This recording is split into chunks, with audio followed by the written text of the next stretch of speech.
Well, let's shift focus just a little bit now and bring it back to Gauteng. The violence in Zandspruit is raising some tricky questions for law enforcement. 6 men were beaten and burnt to death earlier this week. The men were accused of working as criminals before they were murdered. And of course, it is very tragic indeed. And it seems it's part of a much bigger problem. So let's explore the various issues here.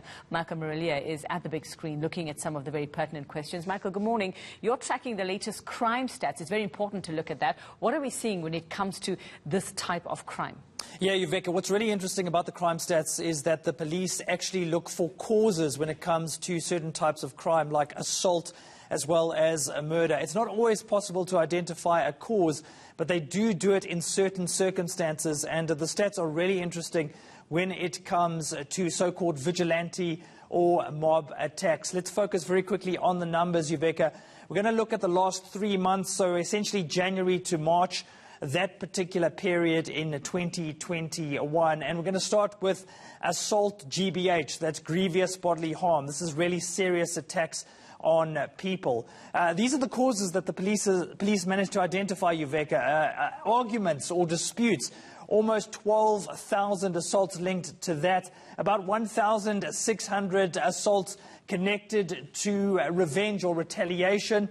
And this is where it gets really interesting. 403 attacks linked to vigilante or mob violence. Interestingly enough, that's higher than the number for robberies. So more people getting assaulted by members of their own community than robbers or instances of robberies. Now, 403 might not sound like a lot, Uveka, but remember, when you've got a gang or a group of people attacking you, very often it ends in death. It doesn't just end in an assault. So let's focus quickly on the murder stats, and you'll get a better picture of what we're talking about here. Again, these are the causes of murders in the first 3 months of the year.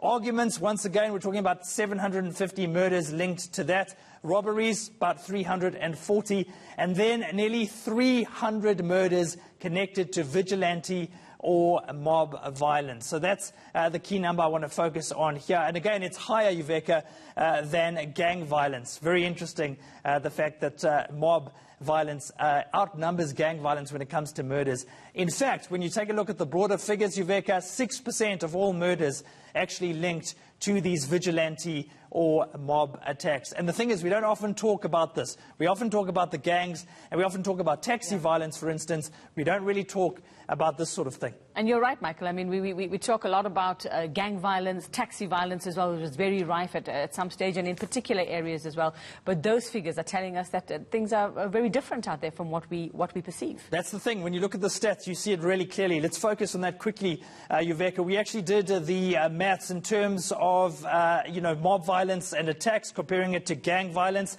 26% higher when you look at the number of deaths linked to vigilante or mob violence compared to gang-related violence. And when it comes to taxi violence, as you mentioned, we always see that in the headlines.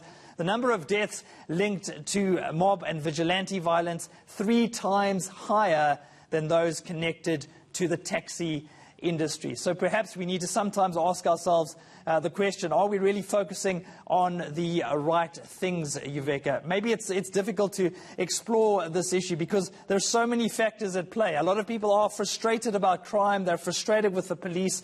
At the same time, Uveka, you can never justify the kinds of attacks that we saw in Zandspruit earlier this week.